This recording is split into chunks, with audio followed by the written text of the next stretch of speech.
Hello friends, இந்த வீடியோவில் schedules இந்த கான்ஸ்டியூஷன் பற்றி பார்க்க போகிறோம். கான்ஸ்டியூஷன் ஃபோர்ஸுக்கு எப்போ வந்துச்சுன்னு பார்த்தீங்கன்னா 26 ஜனவரி 1950 ஃபுல் ஃபோர்ஸுக்கு வந்தது.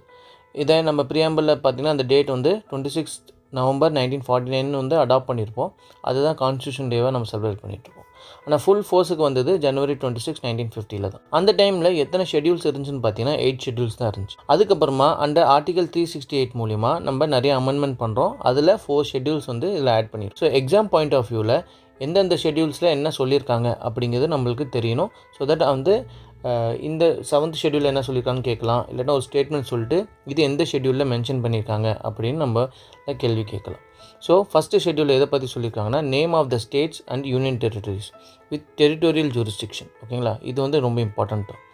செகண்ட் வந்து பார்த்திங்கன்னா salaries. So salaries of constitutional போஸ்ட்டில் யார் இருக்காங்களோ அவங்களுக்கான சேலரிஸ் எப்படி எடுக்கணும் அப்படிங்கிறது செகண்ட் ஷெடியூலில் சொல்லியிருக்காங்க. ஸோ ஆக்சுவலாக வந்து பார்த்திங்கன்னா இல்லை வந்து கண்டிஜென்சி ஃபண்டு அப்படின்னு ஒன்று இருக்கும்.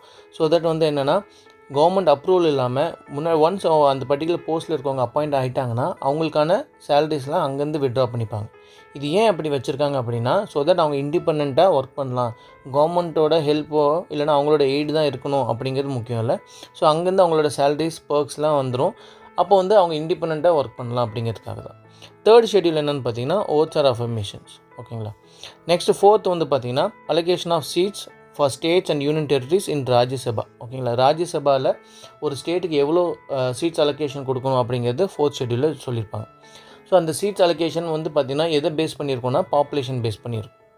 ஃபிஃப்த் ஷெடியூல் எதை பற்றி பேசுகிறாங்க பார்த்தீங்கன்னா administration and control of schedule areas, அதுக்கப்புறம் ஷெடியூல் ட்ரைப்ஸ். ஓகேங்களா, அதை பற்றி பேசுகிறாங்க. சிக்ஸ்த்து ஷெடியூல் என்னன்னு பார்த்தீங்கன்னா provision of administration of tribal areas in Assam, Meghalaya, Tripura and Mizoram. ஓகேங்களா. ஸோ ஃபிஃப்த்து ஷெடியூல் வந்து பார்த்தீங்கன்னா எஸ்சி அப்படின்னு ஞாபகம் வச்சுக்கோங்க. சிக்ஸ்த்து ஷெடியூல் வந்து பார்த்தீங்கன்னா அதர் ஷெடியூல் ஏரியாஸ் அப்படின்னு ஞாபகம் வச்சுக்கோங்க. ஆக்சுவலாக வந்து ஷெடியூல் ஏரியாஸ் அப்புறம் ஷெடியூல் ட்ரைப்ஸ்னு சொல்லியிருப்பாங்க. இங்கேயும் பார்த்தீங்கன்னா சிக்ஸ்த்துலேயுமே பார்த்தீங்கன்னா ஷெடியூல் ட்ரைப்ஸ் தான் இருக்கும். பட் ஆனால் அதில் ஸ்பெசிஃபிக்காக 4 ஸ்டேட் பற்றி சொல்லியிருப்பாங்க. ஸோ அதனால் ஞாபகம் வச்சுக்கும் போது அதர் ஷெடியூல் ஏரியாஸ் அப்படின்னு ஞாபகம் வச்சுக்கலாம். நெக்ஸ்ட் வந்து பார்த்தீங்கன்னா 7th வந்து பார்த்தீங்கன்னா allocation of powers and function between centre and state. ஓகேங்களா, மொத்தம் இதில் 3 லிஸ்ட் இருக்கும். இதுக்கு தான் நம்ம என்ன சொல்லுவோம்னா ஃபெட்ரல் லிஸ்ட் அப்படிங்கிறது இதுக்கு பேர் சொல்லுவோம்.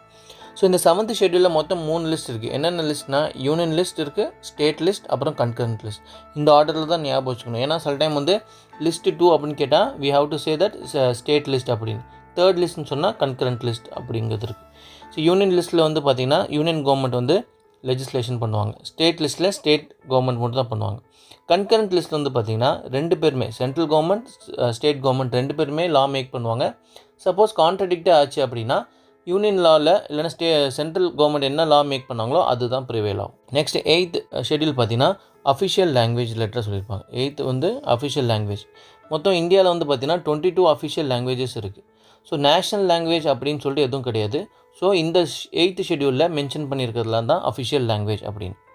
நெக்ஸ்ட் வந்து பார்த்திங்கன்னா இது வரைக்கும் தான் கான்ஸ்டியூஷன் வந்து பாஸ் பண்ணும்போது இருந்த ஷெடியூல்ஸ். அதுக்கப்புறமா நம்ம அமெண்ட்மெண்ட் மூலிமா ஆட் பண்ணிக்கலாம். ஸோ 9th ஷெடியூல் என்னென்னு பார்த்தீங்கன்னா வந்து லேண்ட் ரிஃபார்ம்ஸ் அப்படின்னு நம்ம சொல்லலாம். ஓகேங்களா, இது வந்து எப்போனா ஃபஸ்ட்டு கான்ஸ்டியூஷனல் அமெண்ட்மெண்ட் மூலிமா ஆட் பண்ணுறாங்க. இது எதுக்காக கொண்டு வராங்கன்னா ஜமீன்தாரி சிஸ்டத்தை அபாலிஷ் பண்ணிட்டாங்க. அதுக்கப்புறமா அந்த லேண்ட் ரிலேட்டடாக இருக்கிறத ப்ராப்பராக டிஸ்ட்ரிபியூட் பண்ணணும் அப்படிங்கிறதுக்காக இந்த 9th ஷெடியூல் கொண்டு வந்தாங்க. ஸோ அந்த ரைட் டு ப்ராப்பர்ட்டி அந்த டைமில் ஃபண்டமெண்டல் ரைட்ஸாக இருந்தனால அப்போது லேண்ட் வந்து நீங்கள் வந்து எடுத்துக்கும் போது அந்த பர்டிகுலர் ஃபண்டமெண்டல் ரைட்ஸ் வயலேட் ஆச்சு. ஸோ அதை ஓவர்டேக் பண்ணுறதுக்கு இல்லைன்னா அதை டேக்கிள் பண்ணுறதுக்கு 9th ஷெடியூல் வந்து பார்லிமெண்ட்டில் வந்து அமெண்ட்மெண்ட் மூலிமா கொண்டு வந்தாங்க. ஓகேங்களா. 10th ஷெடியூல் என்னென்னு பார்த்தீங்கன்னா ஆன்டி டிஃபெக்ஷன் லா. ஸோ இது வந்து பார்த்தீங்கன்னா 52nd கான்ஸ்டியூஷனல் அமெண்ட்மெண்ட் மூலிமா கொண்டு வராங்க 1985. இந்த ஆன்டி டிஃபெக்ஷன் லானா என்னன்னு பார்த்தீங்கன்னா ஒரு பர்டிகுலர் பொலிட்டிக்கல் பார்ட்டி அவங்களுக்கு கீழே வந்து அவங்க ஜெயிச்சுட்டு அதுக்கப்புறமா அவங்க டைரக்ஷனுக்கு அகெயின்ஸ்டாக பார்லிமெண்ட்லேயோ இல்லை ஸ்டேட் லெஜிஸ்லேச்சர்லேயோ ஒரு ஆக்ஷன் பண்ணுறாங்க அப்படின்னா அந்த பர்டிகுலர் பர்சனை எம்பியோ எம்எல்ஏவோ டிஸ்குவாலிஃபை பண்ணுறது ரிலேட்டடான கான்செப்ட் தான் 10th ஷெடியூல். 11th ஷெடியூல் என்னென்னு பார்த்தீங்கன்னா பஞ்சாயத்து ராஜ். இது வந்து பார்த்திங்கன்னா 73rd கான்ஸ்டியூஷனல் அமெண்ட்மெண்ட் மூலிமா கொண்டு வராங்க. சேம் வந்து பார்த்திங்கன்னா முனிசிபல் கார்பரேஷனும் அதே டைம் டியூரேஷனில் கொண்டு வராங்க. ஆனால் இது 74th கான்ஸ்டியூஷனல் அமெண்ட்மெண்ட் மூலிமா கொண்டு வராங்க. ஸோ இந்த 2 அமெண்ட்மெண்ட்டுமே பார்த்திங்கன்னா 1992 நடக்குது. ஓகேங்களா. ஸோ இதுதான் 12 ஷெடியூல்ஸ் ரிலேட்டடாக இருக்குது. ஸோ இதை ஈஸியாக ஞாபகம் வச்சுக்கிறதுக்கு பார்த்திங்கன்னா ஒரு அப்ரிவேஷன் இருக்குது. அதுதான் TS of old PM. So இதில் வந்து 12 லெட்டர் இருக்கும். ஸோ ஒரு லெட்டர் பேஸ் பண்ணி நம்ம ஞாபகம் வச்சுக்கலாம். டீனா டெரிட்டரி, இ வந்து பார்த்திங்கன்னா எம்புல்மெண்ட்ஸ். ஸோ அதுதான் சேலரி ரிலேட்டடாக அப்படிங்கிறது. ஏ வந்து பார்த்திங்கன்னா ஓட்ஸ் ஆர் அஃபர்மேஷன் அப்படின்னு ஞாபகம் வச்சுக்கணும். ஆர் வந்து பார்த்திங்கன்னா ராஜ்யசபா. எஸ் வந்து ஷெட்யூல் ஏரியா. வீடியோவிலே சொல்லியிருப்பேன், ஷெட்யூல் ஏரியா ஞாபகம் வச்சுக்கோங்க. இந்த ஓங்கிறது பார்த்திங்கன்னா அதர் ஷெட்யூல் ஏரியா அப்படின்னு ஞாபகம் வச்சுக்கலாம். இந்த எஃப்ங்கிறது பார்த்திங்கன்னா ஃபெட்ரல் லிஸ்ட். இந்த ஓ வந்து பார்த்திங்கன்னா அஃபிஷியல் லாங்குவேஜ். எல் வந்து பார்த்திங்கன்னா லேண்ட் ரிஃபார்ம்ஸ். இந்த டி வந்து டிஃபெக்ஷன் லா, அதாவது ஆன்டி டிஃபெக்ஷன் லா தான். ஸோ ஞாபகம் வச்சுக்கிறது ரிலேட்டடாக டி வச்சு அதை ஞாபகம் வச்சுக்கலாம். பிங்கிறது பஞ்சாயத்து, எம்ங்கிறது முனிசிபல் கார்பரேஷன். ஸோ இது மூலயமா நம்ம 12 ஷெட்யூல்ஸ் ஈஸியாக ஞாபகம் வச்சுக்கலாம். பட் இருந்தாலுமே இந்த ஃபஸ்ட்டு நம்ம வந்து இதில் என்ன சொல்லியிருக்காங்க அப்படிங்கிறது ஒன்லைன் நம்மளுக்கு தெரியணும்.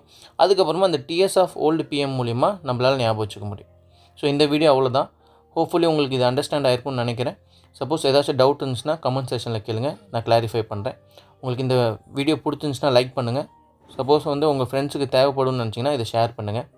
தேங்க்யூ.